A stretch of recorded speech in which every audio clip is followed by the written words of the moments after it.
Hello, नमस्कार प्रस्तुतियों।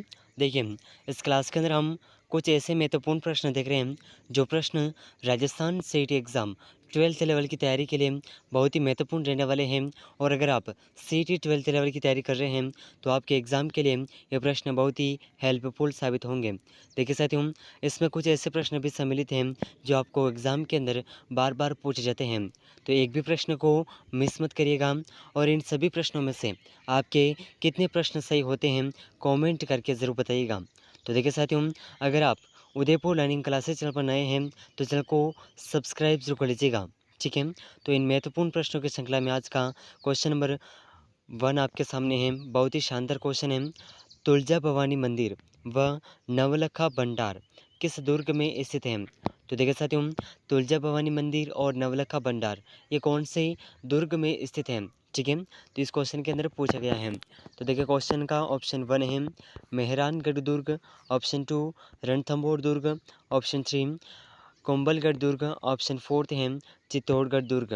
तो देखिए साथियों, तुलजा भवानी मंदिर और नवलखा भंडार ये दोनों जो जिस दुर्ग में स्थित हैं, ये दुर्ग हैं चित्तौड़गढ़ दुर्ग, ठीक है। तो इस प्रश्न का ऑप्शन डी बिल्कुल सही आंसर हो जाएगा, ठीक है साथियों। ज़रूर याद रखिएगा, बहुत ही महत्वपूर्ण प्रश्न है। चलिए तो देखिए अगला महत्वपूर्ण प्रश्न, बहुत ही शानदार क्वेश्चन। तो देखिए साथियों, बहुत ही महत्वपूर्ण प्रश्न आपके सामने है। रानी सती के बारे में असत्य कथन का चयन करें। तो इस क्वेश्चन के अंदर हमें रानी सती के बारे में जो असत्य कथन है उसको सेलेक्ट करना है। तो देखिए साथियों, इसका ऑप्शन 1 है इनका वास्तविक नाम नारायणी बाई था, ऑप्शन 2 इनका विवाह तदनदास से हुआ था, ऑप्शन सी है इनका प्रमुख मेला झुंझुनू में बढ़ता है, और इसका ऑप्शन 4 है इनका मेला भाद्रपद पूर्णिमा को बढ़ता है। तो देखिए साथियों, इन चारों ऑप्शन में से जो असत्य कथन है, ठीक है, जो असत्य कथन है यह कथन है ऑप्शन डी, इनका मेला भाद्रपद पूर्णिमा को नहीं बढ़ता है, ये अमावस्या को बढ़ता है और सत्या अमावस्या के दिन ये मेला बढ़ता है, ठीक है। तो इस प्रश्न का ऑप्शन डी बिल्कुल सही आंसर हो जाएगा, ठीक है साथियों। चलिए तो देखिए अगला महत्वपूर्ण प्रश्न, जो एग्ज़ाम की दृष्टि से बहुत ही महत्वपूर्ण रहने वाला है। तो देखिए अगला महत्वपूर्ण प्रश्न इस प्रकार है। तो देखिए साथियों, बहुत ही शानदार क्वेश्चन आपके सामने है। निम्नलिखित में से कौन सा युग्म राजवंश व कुलदेवी के संबंध में अनु असुमेलित है, असुमेलित नहीं है, ठीक है। तो देखिए साथियों, इनमें से ऐसा कौन सा कथन है जो निम्नलिखित में से ऐसा कौन सा कथन है जो राजवंश और कुलदेवी के संबंध में असुमेलित नहीं है, ठीक है। तो देखिए इसका जो ऑप्शन 1 है राठौड़ नागणेची माता, ऑप्शन बी सिसोदिया बाण माता, कछवाहा शीला देवी और चौहान शाकंभरी माता। तो देखिए साथियों, इनमें से जो असुमेलित नहीं है, इन चारों ऑप्शन में से जो असुमेलित ऑप्शन नहीं है, ये है ऑप्शन सी कछवाहा वंश की जो कुलदेवी हैं शीला देवी नहीं है, ठीक है। ये किसकी कुलदेवी हैं? कछवाहा वंश की कुलदेवी कौन है? तो अगर पूछा जाए कि कछवाहा वंश की कुलदेवी कौन है, तो कछवाहा वंश की कुलदेवी हैं जम्मुबाई माता, ठीक है। तो इस प्रश्न का ऑप्शन सी बिल्कुल सही आंसर हो जाएगा, ठीक है साथियों, ज़रूर याद रखिएगा। चलिए तो देखिए अगला महत्वपूर्ण प्रश्न। तो देखिए बहुत ही शानदार क्वेश्चन है। किस मेले को सहारिया जनजाति का कुंभ कहा जाता है?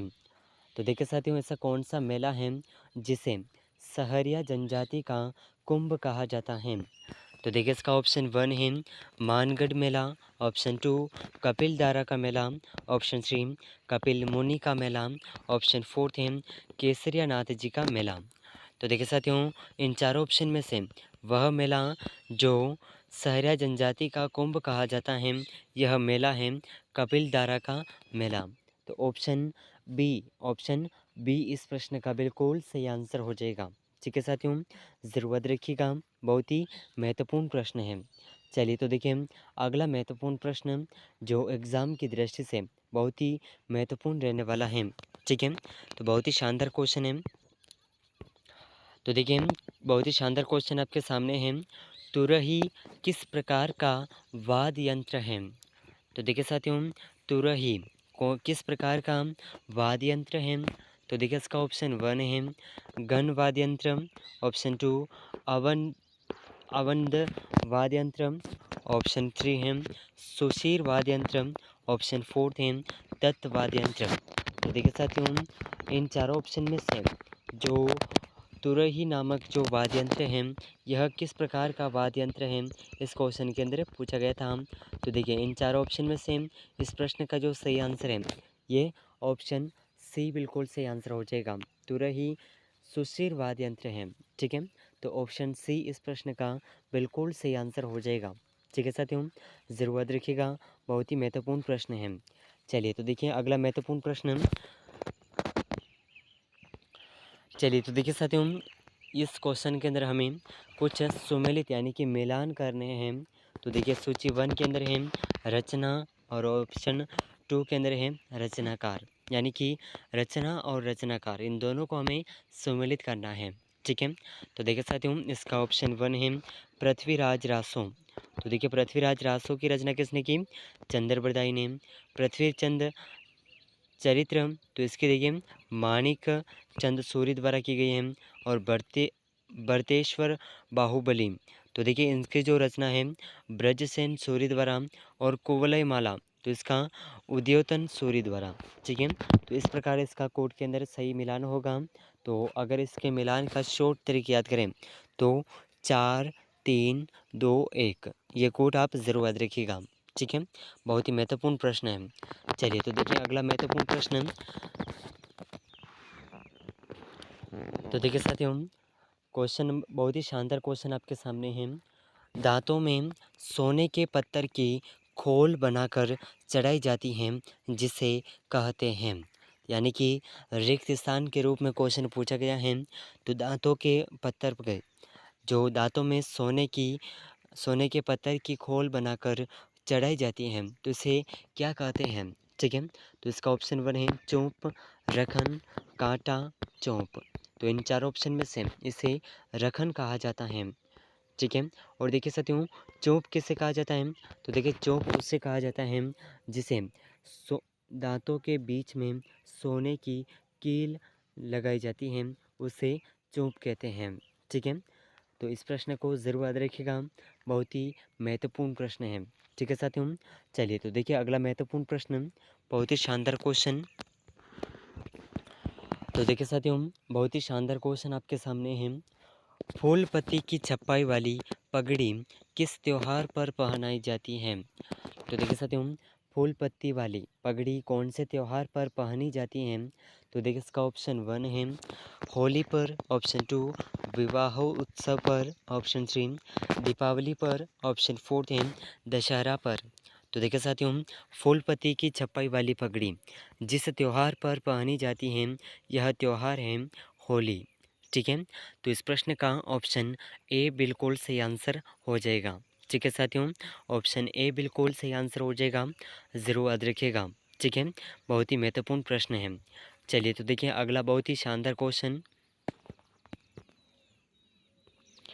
तो देखिए साथियों, बहुत ही शानदार क्वेश्चन आपके सामने है, जो राजस्थान की संस्कृति से संबंधित क्वेश्चन है। ठीक है, तो देखिए राजस्थान की वेशभूषा में निम्नलिखित में से कौन सी ओढ़नी विवाहित महिलाओं द्वारा नहीं ओढ़ी जाती है? तो ऐसी कौन सी ओढ़नी है जो विवाहित महिलाओं द्वारा नहीं ओढ़ी जाती है?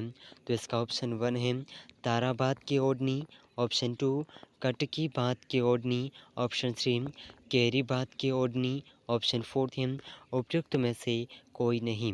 तो देखिए इस प्रश्न का जो सही आंसर है, राजस्थानी वेशभूषा में वह ओढ़नी जो विवाहित महिलाओं द्वारा नहीं ओढ़ी जाती हैं, तो यह ओढ़नी है कटकी बात की ओढ़नी। ऑप्शन बी इस प्रश्न का बिल्कुल सही आंसर हो जाएगा।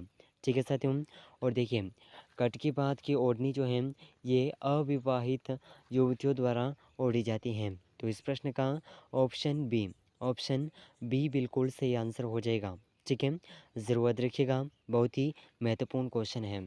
ठीक है साथियों, तो देखिए बहुत ही शानदार क्वेश्चन आपके सामने हैं। गद्दर, गाबा, दुतई, मिर्जाई और डगला, ये सभी क्या हैं? तो देखिए साथियों, इसका ऑप्शन है बाजरे की उन्नत किस्में, ऑप्शन 2 अंगरखी के प्रकार, ऑप्शन 3 गोटापत्ती का प्रकार, ऑप्शन 4 है राजस्थानी लोक नाट्य। तो देखिए साथियों, गद्दर, गाबा, दुतई, मिर्जाई और डंगला, ये सभी क्या हैं? ये अंगरखी के प्रकार हैं। ठीक है, तो इस प्रश्न का ऑप्शन बी बिल्कुल सही आंसर हो जाएगा। ठीक है साथियों, ऑप्शन बी बिल्कुल सही आंसर हो जाएगा, ज़रूर याद रखिएगा। तो देखिए साथियों, इस क्लास के अंदर हमने कुछ महत्वपूर्ण प्रश्नों को कवर किया है और इन सभी प्रश्नों में से आपके कितने प्रश्न सही हुए हैं कमेंट करके ज़रूर बताइएगा। और देखिए, अगर आप उदयपुर लर्निंग क्लासेस चैनल पर नए हैं तो चैनल को सब्सक्राइब जरूर कर लीजिएगा और सीटी 12th लेवल की संपूर्ण तैयारी के लिए इस चैनल को सब्सक्राइब ज़रूर कर लीजिएगा, क्योंकि इस चैनल पर हम शीघ्र ही लाइव क्लासेस शुरू करेंगे जिसमें हम सीटी एग्ज़ाम के अंदर पूछे जाने वाले क्वेश्चन को देखेंगे। ठीक है, वही प्रश्न लाइव क्लास के अंदर देखेंगे जो सीटी 12th लेवल के एग्ज़ाम के अंदर पूछे जा सकते हैं। ठीक है, तो उन क्लासेस को ज्वाइन ज़रूर करिएगा। और अगर आप उदयपुर लर्निंग क्लासेस चैनल पर नए हैं तो चैनल को सब्सक्राइब जरूर कर लीजिएगा। ठीक है साथियों, तो मिलते हैं अगले महत्वपूर्ण प्रश्नों के साथ में। तब तक के लिए जय हिंद, जय भारत।